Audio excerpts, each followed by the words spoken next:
नमस्कार, मैं हूं आपके साथ मयंक मिश्रा। आज 10 तारीख है और इस वक्त की बड़ी खबर, हूती की तरफ से अब अमेरिका को दिया गया है बड़ा झटका।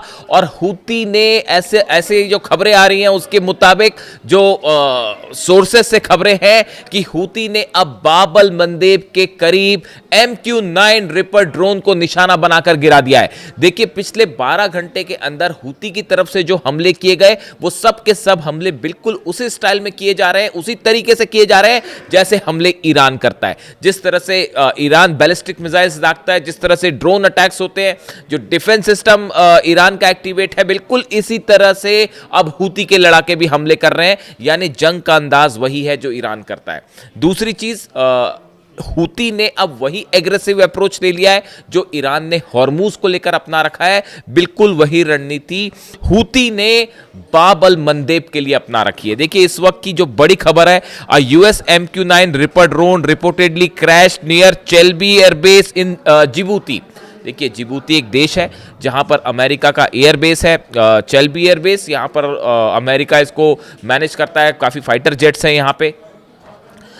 देखिए, गौर करने वाली बात है, जिबूती के इस चेल्बी बेस पर जितने ड्रोन्स फ्लाइट्स टेक ऑफ करती हैं ये लाल सागर, बाब-अल मंदेब और इसके आसपास के इलाकों में मिलिट्री ऑपरेशंस करती हैं। इसलिए चेल्बी एयरबेस बहुत इंपॉर्टेंट हो जाता है जिबूती का। अब जो खबरें हैं कि यहाँ पर एक MQ-9 रिपर ड्रोन जो है वो गिरा दिया गया है, क्रैश कर दिया गया है। और the embassy confirmed it was tracking an aircraft in distress but did not identify the aircraft और explain the cause of the incident.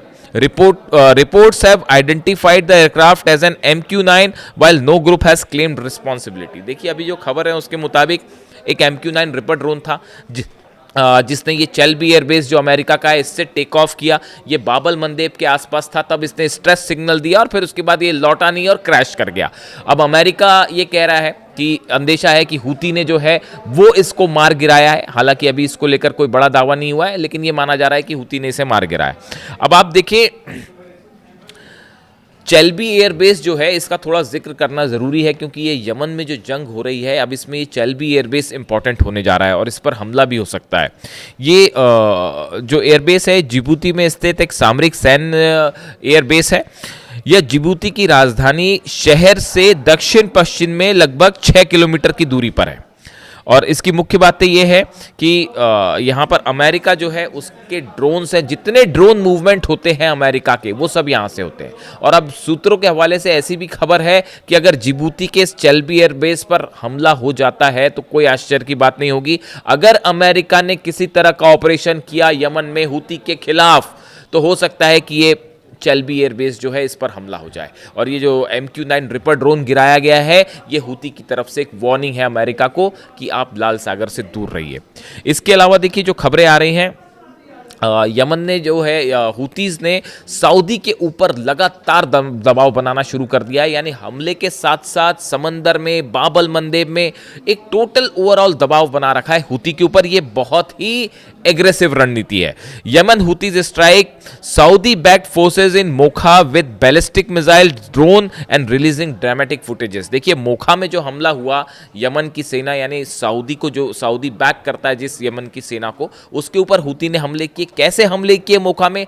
Ballistic missile से, ड्रोन से। और सबसे बड़ी बात है, इसका वीडियो भी रिलीज किया बिल्कुल इसी अंदाज में जैसे IRGC करती है।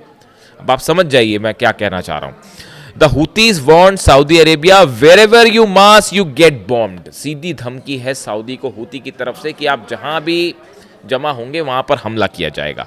The attack reportedly killed at least 7 people and wounded dozens। ये जो हमले हुए हैं हूती की तरफ से, जो हमले हुए इसमें 7 लोग मारे गए हैं, संख्या ज़्यादा हो सकती है इसकी, और सैकड़ों लोग इस हमले में घायल हो गए हैं। The Houthis also claimed a drone strike on an Aramco facility in Saudi Arabia। जज़ान में कल जो हुआ वो आप जान ही रहे हैं कि वहाँ पर धमाके हुए, ड्रोन स्ट्राइक की खबर है हूती की तरफ से। जज़ान में ऑयल फील्ड में आग लग गई। अब देखिए, हालात ये हैं फिलहाल कि बाब-अल मंदेब बिल्कुल उसी तरह से बंद है जिस तरह से हॉर्मूज खोलने के लिए ईरान ने अपनी नई शर्तें रख दी हैं। मुआवजा वापस दिया जाए, अमेरिका अपना सेना लेकर निकले, अमेरिका अपने बेसिस खाली करे। मतलब बहुत ही ज़्यादा सख्त शर्तें ईरान की तरफ से रख दी गई हैं हॉर्मूज को खोलने के लिए। अब ऐसी स्थिति बाबल मंदेब में भी अपना ली है हूती ने। हूती का जो स्टैंड है बाबल मंदेब को लेकर वो बिल्कुल वैसा ही है जो ईरान का हॉर्मूज को लेकर है। अब इस हालात में सऊदी अरेबिया क्या करेगा? देखिए ये बहुत अहम हो जाता है मामला। जिस तरह से ये पैक्ट साइन हुआ सऊदी पाकिस्तान हूती तुर्की का उसको लेकर ये था मामला कि अब ये सऊदी पर सीधा सीधा हमले हो रहे हैं, इसी को ही जंग कहते हैं, सीधे हमले हो रहे हैं। ऐसी स्थिति में तुर्की और पाकिस्तान क्या करेंगे? क्या दोनों किसी तरह से हूती के ऊपर हमला करेंगे? इस तरह के तमाम सवाल थे, लेकिन ये साफ कर दिया गया है खासतौर पर तुर्की की तरफ से कि फिलहाल ऐसा कोई जॉइंट फ्रेमवर्क ही तैयार नहीं है जिसके तहत तुर्की जो है वो इस मामले में शामिल हो।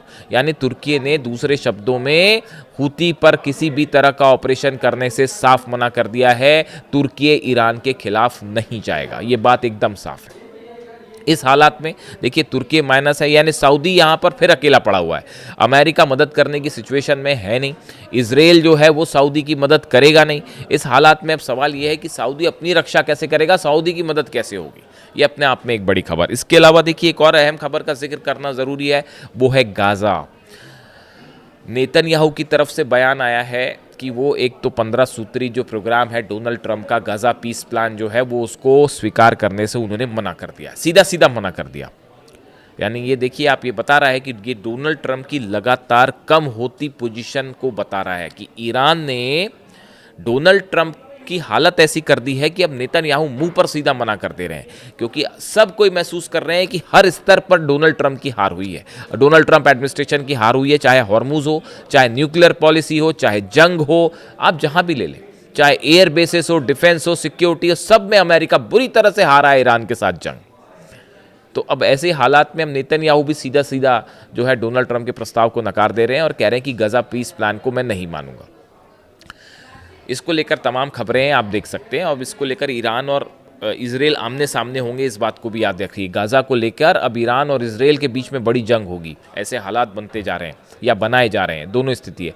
लेकिन जो गौर करने वाली बात है, जो असली बात नेतन्याहू ने कही, वो गाज़ा पीस प्लान को स्वीकार नहीं करते, वो तो एक बात है ही। उन्होंने अपनी बातें कही कि हमास हथियार छोड़े वगैरह वगैरह, वो एक अलग चीज़ें हैं।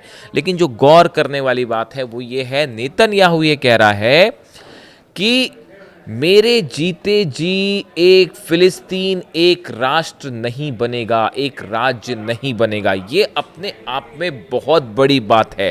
नेतन्याहू का ये डिक्लेरेशन करना कि मेरे जीते जी फिलिस्तीन राज्य नहीं बनेगा, इस सेंटेंस ने ये बता दिया है कि आगे गजा को लेकर इजराइल की रणनीति क्या होगी। इस बयान ने बता दिया है कि गजा को लेकर अब एक नई जंग की शुरुआत हो सकती है।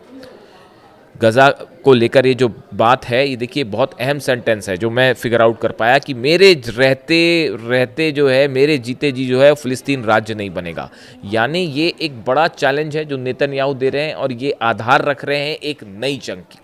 और ये भी बता दे रहे हैं कि गजा से ना फोर्स वापस आएगी, और अब ये भी साफ हो चुका है ना लेबनान से वापस आएगी ना गजा से आएगी, और सीरिया में भी जो इजराइल के ऑपरेशन है वो जारी रहेंगे।